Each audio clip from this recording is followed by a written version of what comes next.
Bonjour, je vais vous présenter aujourd'hui un chapitre du livre Quelles tendances dans le panorama religieux en Suisse, religiosité, spiritualité et sécularité dans une société en mutation, qui a été publié en 2022 aux éditions Springer et qui se trouve en libre accès sur Internet en allemand. Plus particulièrement, je vais vous présenter le chapitre 6, la désaffiliation de l'Église comme processus, Entkirchlichung als Prozess, qui a été écrit par Oliver Weckerlich, Eva Baumann-Neuhaus et Arne Bunker.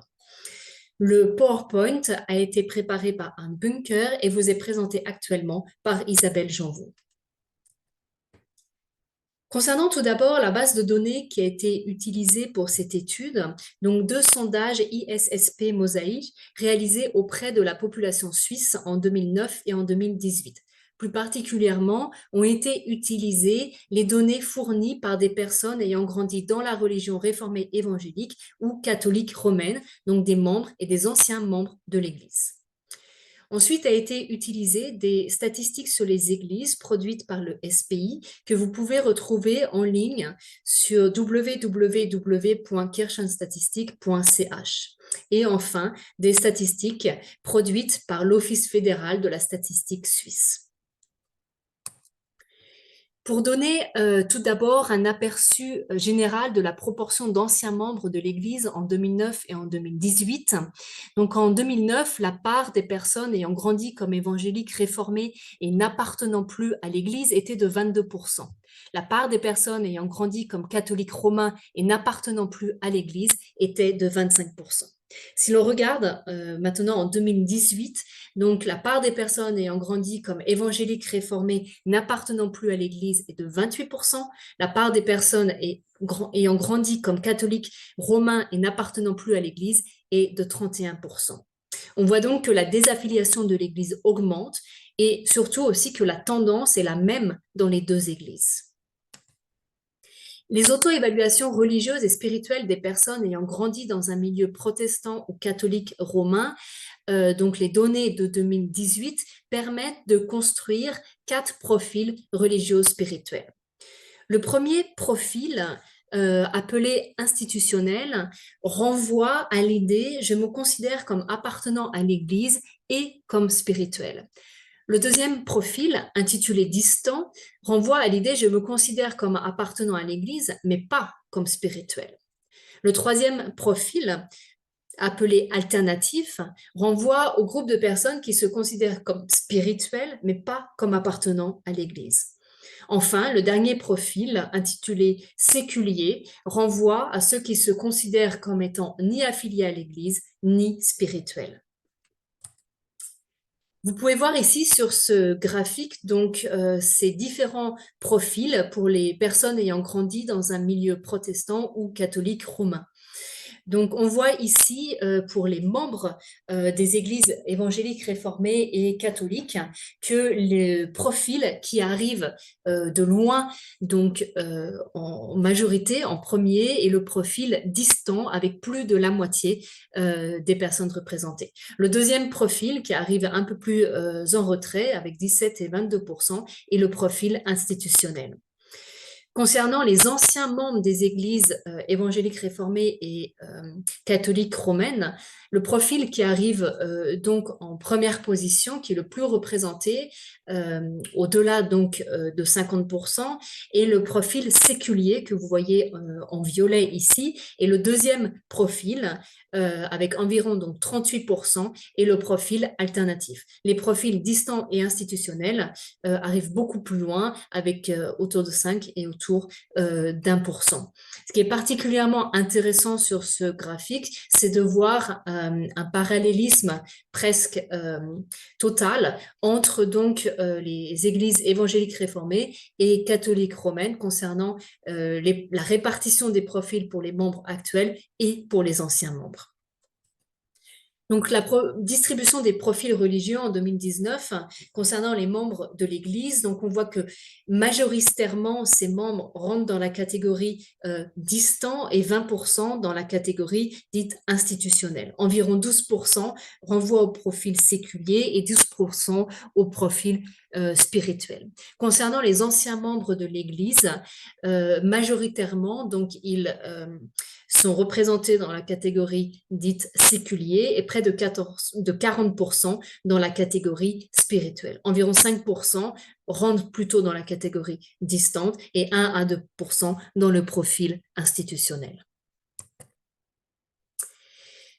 Donc la question pour mieux comprendre les processus individuels de désaffiliation de l'Église peut se formuler de cette manière.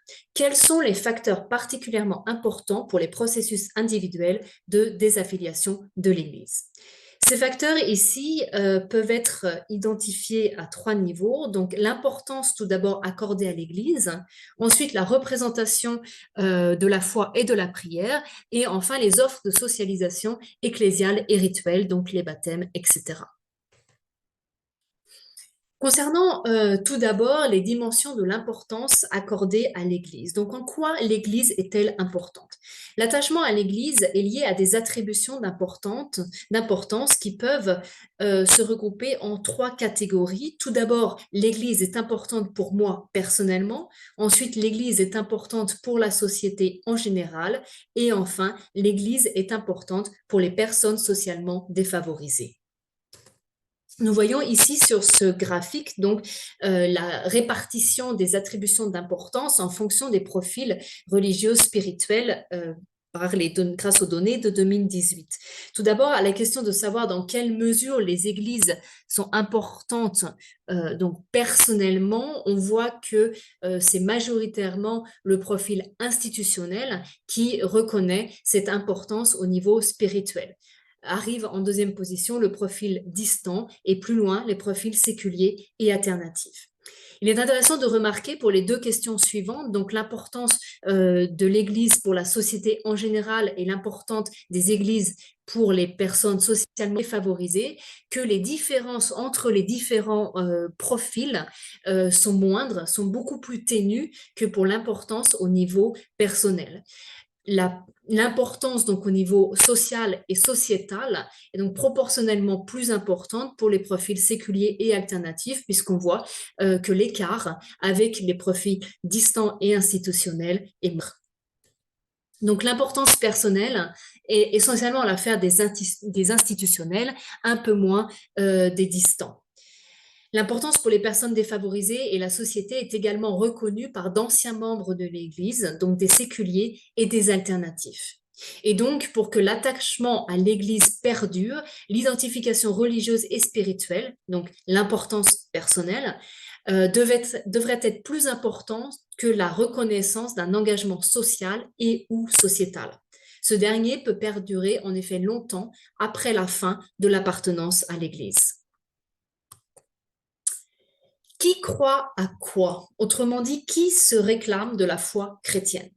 Les questions concernant la foi chrétienne dans les bases de données se répartissent donc sur 3 niveaux. Tout d'abord, la croyance à la vie après la mort, ensuite la croyance au ciel, la croyance à l'enfer et enfin la croyance aux miracles religieux. Nous voyons ici sur ces 2 graphiques, donc de 2009 et de 2018, que l'approbation des croyances chrétiennes par les alternatifs et les distants est très similaire et se situe dans la zone médiane. Les institutionnels, en revanche, donc, approuvent légèrement plus les croyances chrétiennes en 2018. Donc, on voit que par rapport à 2009, effectivement, l'approbation des croyances est plus importante pour les institutionnels en 2018. Et l'on voit aussi que les séculiers rejettent ces croyances un peu plus en 2018 comparé à 2009. Donc, dans le cadre de l'appartenance à l'Église, comme en dehors de celle-ci, on trouve de faibles représentations de la foi chrétienne. L'érosion des croyances classiques commence chez les membres de l'Église et se poursuit même après la rupture de la croyance. Le processus d'érosion des croyances chrétiennes dans la société est long et comporte de nombreuses étapes. Cela se manifeste également dans l'adhésion à une image plutôt vague de Dieu, donc à l'assertion je crois en une puissance spirituelle supérieure. 34% du profil distant répond par l'affirmative, 53% du profil alternatif et 31% du profil séculier. Seuls les institutionnels sont très favorables à une croyance en Dieu clairement définie, avec 54% de réponses positives à l'assertion « je crois que Dieu existe vraiment ». Donc, les questions d'approbation de la foi ne permettent pas de déceler un moment de basculement clair pour la fin de l'appartenance à l'Église. Cela semble être beaucoup plus diffus. L'appartenance stable à l'Église est toutefois plus facilement garantie chez les membres qui adhèrent explicitement à la foi en Dieu que chez ceux qui ont une idée vague de Dieu. Et enfin, les processus de désaffiliation commencent dans les églises par l'érosion des représentations de la foi et s'opèrent sur une longue période. Qui prie? La question que l'on peut poser ici est celle de savoir ce que révèle la fréquence de la pratique individuelle de la prière concernant le processus de désaffiliation de l'Église. On voit ici sur ce graphique donc de la fréquence de la prière sur le profil religieux-spirituel en 2009 et en 2018. Tout d'abord que l'écart entre 2009 et 2018 est plus important auprès des profils alternatifs et distants. Cet écart est moindre pour le profil séculier, mais on peut considérer que le taux de fréquence de la prière était déjà relativement à un taux plancher. Il est moindre, en revanche, aussi pour le profil dit institutionnel. On remarque cependant que dans chacun des profils, il y a une chute de la fréquence de la prière sur ces 10 années, donc entre 2009 et 2018. Donc, quand pour les croyances, les distants et les alternatifs sont plus proches les uns des autres que les distants et les institutionnels. La diminution de la fréquence des prières se déroule sur de longues périodes et commence déjà chez les membres institutionnels de l'Église. Comme on vient le voir, la fréquence de la prière a aussi baissé pour les membres institutionnels entre 2009 et 2018. La fin d'une appartenance à l'Église peut être attendue au regard de la fréquence des prières lorsqu'elle atteint un niveau relativement bas. La fréquence des prières, enfin, continue de baisser après la fin de l'appartenance à l'Église. Concernant maintenant les offres de socialisation rituelle de l'Église, donc l'appartenance à l'Église est le produit essentiellement d'une socialisation localisée dans la famille. L'appartenance à une Église se décide dès le plus jeune âge par le biais des parents. Plus tard dans la biographie, on trouve bien, mais finalement assez peu de conversions ou d'arrivées. Les principales mesures rituelles d'affiliation dans l'Église sont donc le baptême, la première communion, la confirmation et le mariage à l'Église. Il s'agit donc dans une large mesure de ce que l'on pourra appeler une affaire de famille. Donc, vous voyez ici sur ce graphique la part des baptêmes dans les naissances en Suisse en 1970 et en 2019 et on observe très nettement donc une chute de la part de ces baptêmes, une chute de moitié entre 1970 et 2019, donc sur 50 ans. Et surtout, ce qui est intéressant est à partir de 1980, une chute relativement parallèle entre les deux églises, donc un mouvement qui évolue exactement dans le même sens entre les deux églises, catholiques romaines et évangéliques réformées. Donc, le baptême et les autres rites de socialisation, on observe un abandon pendant la phase familiale. La proportion de baptême par rapport aux naissances est en baisse constante depuis des décennies, depuis 50 ans, comme nous venons de le voir sur le graphique. Elle diminue plus fortement que la part de la population appartenant à l'Église. L'écart entre la proportion de baptême et la proportion de personnes appartenant à l'Église dans la population ne cesse de croître. Donc en 2019, la part de la population affiliée à l'Église est de 57% et la part des baptêmes dans la population est de 33%, ce qui montre à l'avenir nécessairement une chute encore plus grande des affiliés à l'Église. Et donc la tendance aussi s'observe également pour les confirmations et très fortement pour les mariages religieux, puisqu'en effet, il y a seulement 14% de taux de mariage religieux par rapport au mariage civil en 2019.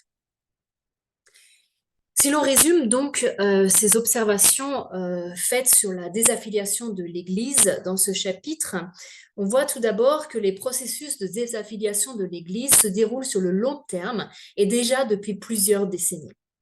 L'abandon de l'attachement personnel à l'Église, des croyances ou de la pratique de la prière commence dans le cadre de l'appartenance à l'Église et se poursuit ensuite en dehors.